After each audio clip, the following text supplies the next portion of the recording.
Yo, what's happening? Can you... How are you? I'm good, man. How you doing? I am great. Your show Hey, is like the talk of every group chat I am in. hey, Like, that's dope. That's what I want to like be hearing. for real. And it's funny because I talk about shows all the time, but I've been like pushing this for a while. And random people that I rarely talk about this with are just like, have you seen Supercell? And I'm like, yeah, I've seen it. And they're like, it's so That's dope.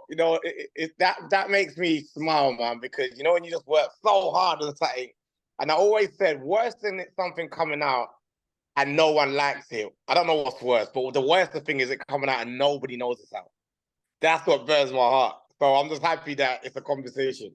Yeah, I've been a fan. I've actually been a fan of this. I'm a fan of the superhero genre as well. But like I'm like not the comic book fan. I'm like I seen something, I liked it. So now I want to see us in these roles. Okay. Yeah. Okay, that makes sense. Yeah, But yeah, I yeah. There's never probably a lot of people like that as well. yeah, but I've never seen it. And then I've never seen it to the point where it's extremely relatable. Like feeling as if this could really just happen. And that's always the intention of the piece. I said I want people to feel like, right, this had people had powers, this is what it would be like. It would be just like this. I always wanted it to have that feeling. That was like one of the main things. Every time I was directing a scene or writing a scene or explaining it to an exec, I was like, no, because this is how I want people to feel like this. So that was always big, that it feels so grounded, even though there's these extraordinary powers in the world. Yeah, yeah. So many, there were scenes that like they referenced, like he's like, I'm not an Avenger or something. And I was like, thank you, because if you would have put them in like the suits and stuff, I'd have been like, okay, this is cool. Nah, nah, nah. That's like a Black Lightning or Marvel DC. That's just not the world I come from. That's not a world I can relate to. But I just love the powers thing, so I just put it into my world. Like that show, you could watch it without the powers. Yes. If you take off the powers, you could still follow these characters and still be entertained. So the powers was always just the caveat, really. It wasn't really so much about that when we was creating it, that we put the powers and stuff in. That was the last in the script stage, basically, when I was doing it. It comes out. So my first thing first, the log line. Okay. You say just basically random people just get superpowers and the only thing they have in common is that they're black. So number one, bold. I was just Yeah, like, that game that got a lot of backlash when it came out in the UK.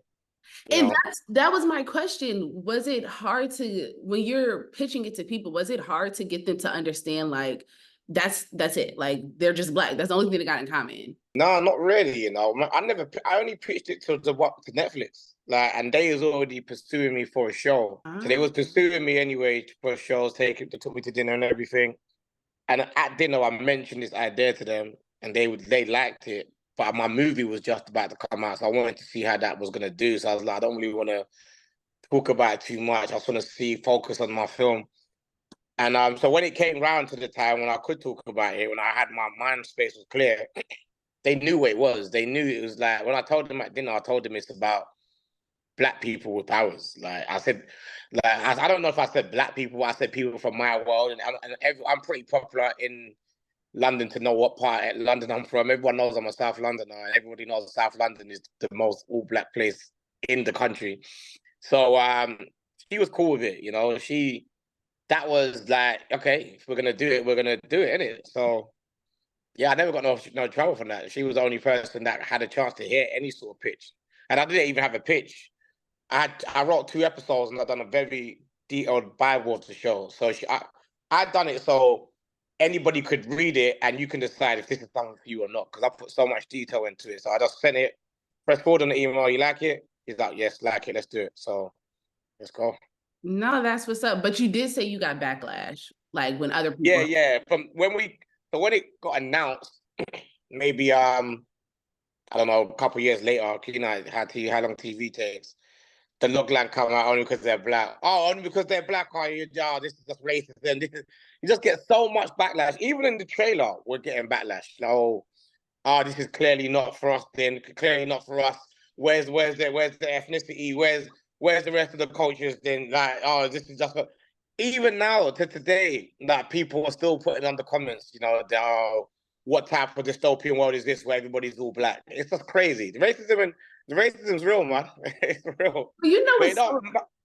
Go ahead. No, it just don't matter because the culture is so behind it that just gets faded out. It's showing that we don't actually need them. And obviously, other races have watched it, but I think the main demographic of the viewers so far is probably black people. And UK, there's only 3%. There's 3% black people in the UK. I think it's 14% in the States. But it's sharing between this and all the other countries. It's doing well because it's #1 in Brazil, #1 in France, #1 in Italy. And we all know that, I don't know if you know this, but Italy is not exactly the most loving for black people, as far as I knew, in my experience of being there. Man, just silence the racist, man, isn't it? Because how many shows out there do not have any black people in it? You don't see us kicking off. It's so interesting that we're actually having this conversation because I don't know if you knew, it was the anniversary of Boomerang. And when it... Oh, is it? I love Yeah. the Eddie Murphy movie, yeah? Uh-huh. Yeah, I love that film. Well, in 1992, when it first came out, he got a lot of backlash because they were like, there's no white people. And they felt like it was a reverse world. It was fantasy that Black people would be in like executives and own companies. They're just like, this doesn't make sense.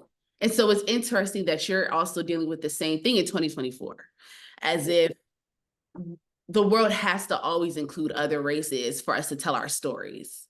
Yeah, because I watch 100 shows that I enjoy that have no black people in it. And there's never I just figured that story is about this group of people who just happen to be white. I don't get, oh, where's the black? It's not the story about them. It's about story about these people, and they all happen to be white in this neck of the woods, in this neighborhood, whatever you want to call it. But when we got 2 all black cast shows. Say it. No, we had 2 big ones. Top Boy's finished, and we got like a few others. Like, but we've got a few others, but none of them have been on a big platform like this, other than Top Boy. So you're seeing all the racism now, man. That's so wild. Was there ever a point when putting this all together, because you've been working on this for years, was there ever a point where you were like, you felt like quitting, it got too much, or were you always like, I'm in it today? Nah. There was never a chance of quitting, because after my last movie, Blue Story, I was signed on to do the Russell Crowe movie, American Son, with Russell Crowe and Stephan James. Worked in it for a whole year, location works, everything, like proper. Jumped into it, fully immersed in it. Was talking on the phone to Russell Crowe every day about characters and stuff like that. And 4 weeks or so before filming, they pulled the plug in it because of COVID. So that was a year of my advancement in my career kind of just gone. So I was like, rah. So then when I got development for Supacell, I said to myself, whatever it takes, I'm not getting 2 non-green lights in a row. Because if you go to one project, you don't get the green light, then you go to another, that could be 2-3 years wasted of your career progress. Yeah. So there was no way I was letting that happen 2 years in a row. So they could have rained fire and brimstone on me at Netflix. I still would have stayed in there. There was nothing. You would have to kill me for me to stop doing that show. I just knew if I could pull it off the way it was in my mind, I knew that it would be a hit show. I knew that people would love it because there's just nothing like it. So I knew that it would do well. Especially in the UK, I knew UK would love it. So I was like, nah, there's no quitting. Like, what was it for me then? Back to my old life. Like, nah, that wasn't an option. So yeah, I had to go, man. That's real. So one thing that I noticed is that it seems like a lot of the characters' powers is correlating with their own personal journeys. Was that on purpose? No, it's funny. Someone else said that, but you get so connected to the character, you think that, but not really. It wasn't like I gave Michael the powers as the lead. When I was writing his powers, I was like, and he needs to be able to get places as well. So we're gonna have a lot of traveling in cars, cabs, and scene cuts for him to get to where he gets to when he's trying to find the others. So teleportation, quick movement, it was all convenient for Michael. So I done those convenient for the mission for his story arc. He couldn't be finding all these people and driving everywhere, sitting in traffic. So I done it for that. And Andre, I'd love super strength, so somebody was getting super strength, And I think when I cast my boy Eric, who plays Andre, but it's even before I cast him, like Andre to me, I wanted to show that even with something as strong as he is physically, that is not helping him really one bit in building that relationship with his kid. Yeah. So I didn't actually do it intentionally for their personality. Maybe I did subliminally and not knowing, because obviously I'm writing the personality of the characters at the same time and then putting the powers on. But that wasn't intentional. So I'm not going to sit here and say, break down a genius reason of why I done that. I feel like I created the characters first. I remember that. And then I started assigning the powers, like across to what their journey was going to be. I knew what their journeys would be. So what powers would make their journey more interesting, you know? Okay, so maybe I looked too much into it, because I was like, no, but a lot of people said that, and I think it's good. You never know. Like, I didn't do it with intention, but our subliminals are strong, man. Like, yeah, I'm writing a character like Sabrina, who, you know, is very smart. Her brain is her strength, you know, in the sense of her just how much she cares for her patients and how tuned in she is to her job. If someone like that thinks she's losing their mind, that's good TV right there. You know what I'm saying? So subliminally, I might be doing it just because I know that this is going to be the hardest obstacle for her to overcome. yeah. You know, so things like that. So I might have done it subliminally, but it wasn't intentional. I like the connection I was creating stuff. No, I'll take it, man. I'll take it. I can steal it soon and say I did do it. So what's the long-term vision for it? I've got a 3-season story in my head. At least 3? At least 3. I'm not going to say the most. I'm not going to say max, because you can always continue it. The world is so big, especially in my brain. And why I have got it, because the season 1 was basically a prequel, like my Batman Begins.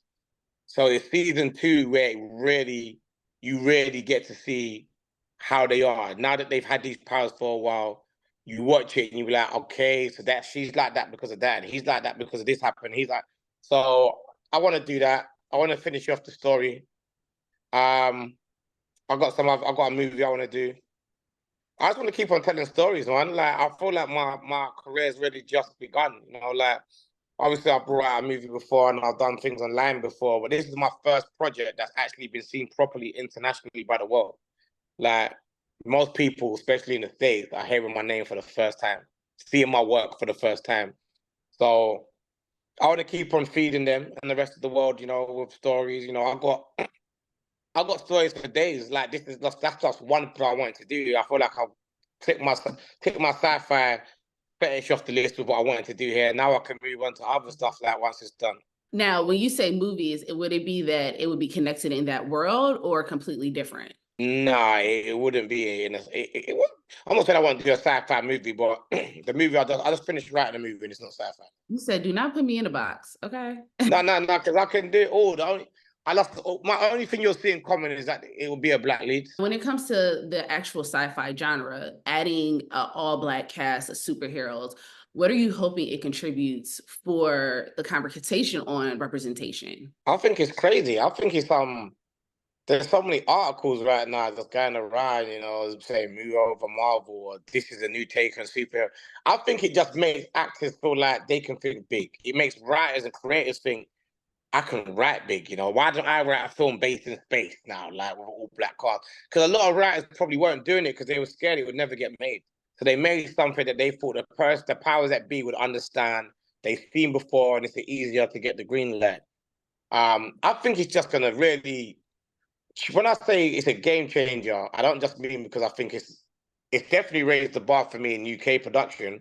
But other than that, I just think you don't have to. That's a space that Marvel and DC have dominated, and obviously, you know, and a lot of people think that no one else can do it. You can do your own version. Like, there's no genre exclusive to one company. You can. I think it's just we're gonna get some more crazy ideas now. I think you're gonna see us in the sci-fi space more. I think you're gonna see us in just a fantasy space more. I just like, where's our Harry Potter, our Lord of the Rings, you know, all of these things. So I honestly think people are gonna be inspired, like, for it. Because if I didn't make this show and I watched it, I would be like, you know what? I need to start thinking out the box. I need to start thinking out the box. But when you think of Avatar, yeah, I watch Avatar and they're blue people who look like aardvarks. They just look crazy. But you don't even care when you're watching a film because it's a film about family. You can understand everything they're going through because you've got family.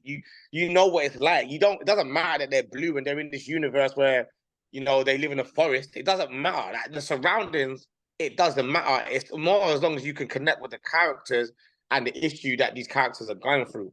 So with that now, if you can put blue people in a space and it becomes the highest grossing movie ever, I'm pretty sure now people can understand that you can put black people somewhere and we can do our thing as well. You know, actual human beings, not CGI avatars. So we just need to be more. I think we should be more creative with our stories. Everyone should take risks. I think now that's why it's so important that it does well on the platform.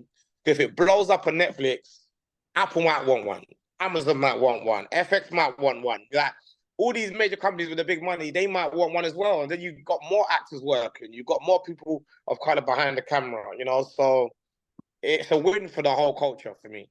Listen, you said a whole word.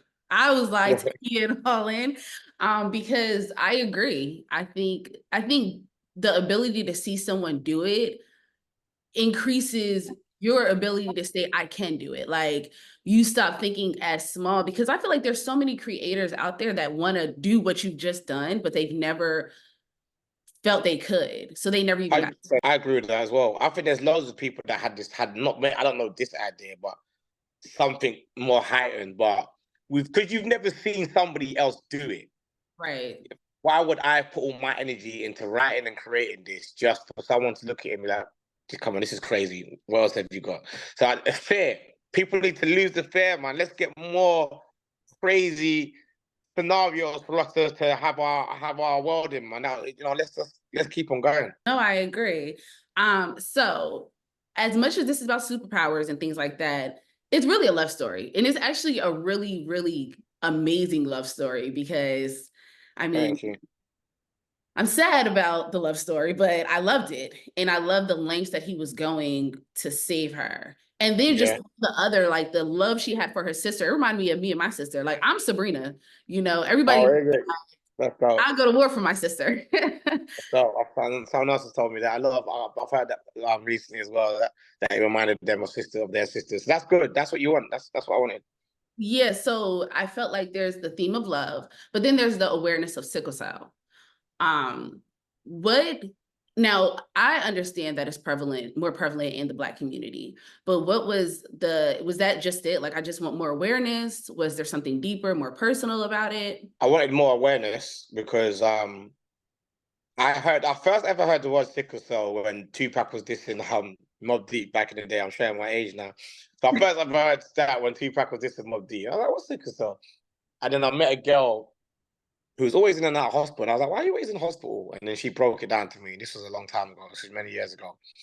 And I never understood it. It always stuck with me. Like, why is it a disease that mainly affects Black people? Like, that's to me, color of skin is just color of skin. Darker, lighter, like, why? How can my skin be dark? Being darker make me have a special disease? Something that hurts me.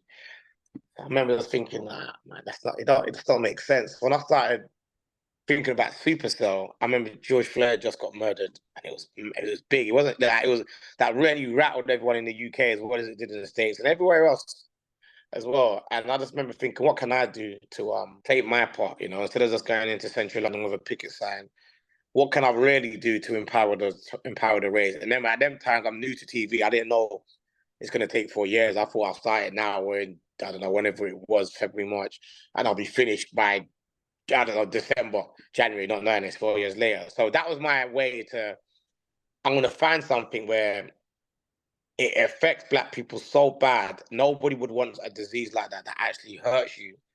But you would suffer, but your child would be extraordinary. That's the deal I think a lot of parents would take. Like parents that live for their children and love their children, you would if you come to me and say, listen, you're gonna suffer. Like, we can't help it, but your kid will be extraordinary. Would you take that deal? I'd be like, let's go. Let's go. So I wanted something that it shines light on it. It makes people with it feel seen, feel empowered, makes it feel normal. Like, if you notice, we say it, I think the sickle cell is mentioned in nearly every episode. Yeah. And it's normal. It should be normal. Like, you got sickle cell. Okay, cool. Like, now it won't be as hard. Now, when that guy or girl meets somebody and they introduce themselves and they finally get to the conversation, like, I've got sickle cell. Sickle cell, what's that? What's that? What's that mean? Because it's so hardly anybody knows what it is, considering. Like, I was like, no, no, no. This show, every million person that watched it, I don't know what we on. They said that it's been seen 6.4 million hours and 33 million views or something like that. Those are people now that all know what sickle cell is, you know. So, and there's a sickle cell Unity Health Center inside there. Probably not that one. That one's not great for you to go to. Yeah. But if someone makes a real one, that could be dope. Like, imagine a real one that they treat. It's like a spa. They treat you nice. You go there and it's specific for that condition. That would be dope, man. So I'm hoping that, you know, just everyone feels seen. I've been getting such nice messages. Like, the message is always great to hear. Great story, great writing, love the actors. But when all those sickle cell warriors are hitting me up saying they feel seen, they feel so good, they've never felt so proud. It feels nice, man. It makes me feel sad. Like, it just makes me feel sad. Like I don't want to, I just want it to be about them. Like, I don't want to respond and get into the conversation and thank you, this is great, I've done this for you. I don't even know what to say. Some more time I don't even reply. But I'm so happy that it's they're happy about it. You know, I was always wondering, like, are they gonna be upset that in a way that I've brought this up, and it's like, are they gonna tell me I didn't put enough facts in? Because I've done as much facts as I could put into the show without making it sound like it's a sickle cell documentary. Obviously, because we're still trying to tell a story. But you know, I saw a good review from someone who had sickle cell who said that she just loved it. It showed the crisis, what a crisis is. It shows what they go through. And obviously, I couldn't put in every single detail, but it's enough for someone to now go down a rabbit hole and get all the details if you so choose. So yeah, it's good, man. Well, I went down a rabbit hole. You know, I do have a friend who has sickle cell, but it definitely, I did a lot more research. And I always love when there's a project that pushes me to just be interested in learning more about it, you know? So I love that aspect because it took something that hurts us and gave it superpowers. So I just was like, oh, like, even besides like the great writing and all that, it's just like there's a deeper position of this show as to what it means to the Black community, you know, because that awareness is real, you know. Yeah, So last few questions outside of your cameo, because I did catch that. I got bamboozled into that, but yeah, go ahead. That's my Stan Lee moment. Yeah, right.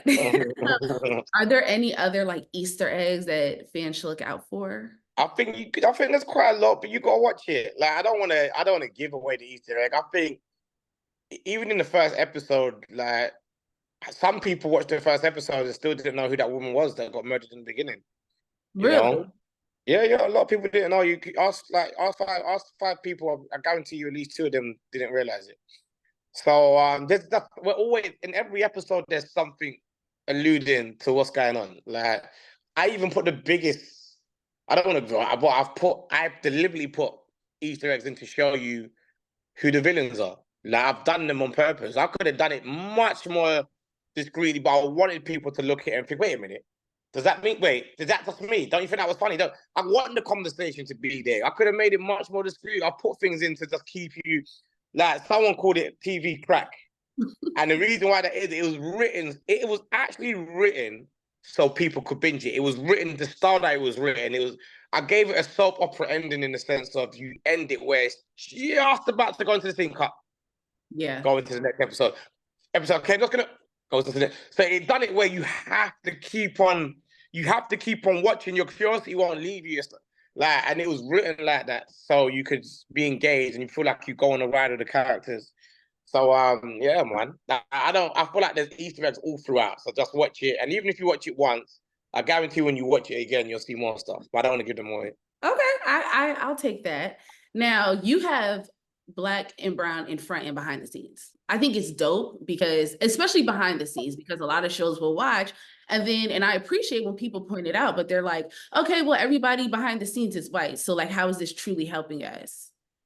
Are you hoping this is a trend that takes off and we're giving opportunities, not just in front, but a lot more productions have a lot of behind the scenes being Black as well? Yeah, of course. Like, I believe in that strongly. We had a program called the Super Six where we had like interns who have done short films or in the field who've done it, but just not had their big moment in their career to shadow. So I had a young girl who she's only done a short film that done really well.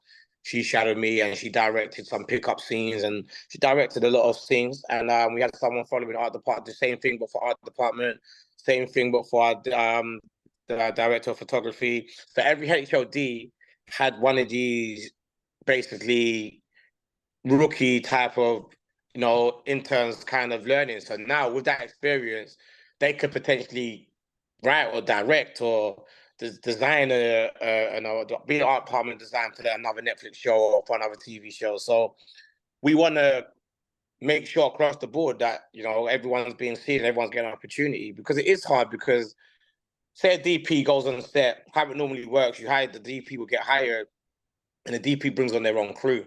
And if their own crew is their same friends from 20 years ago, they're going to bring the same crew on all the time.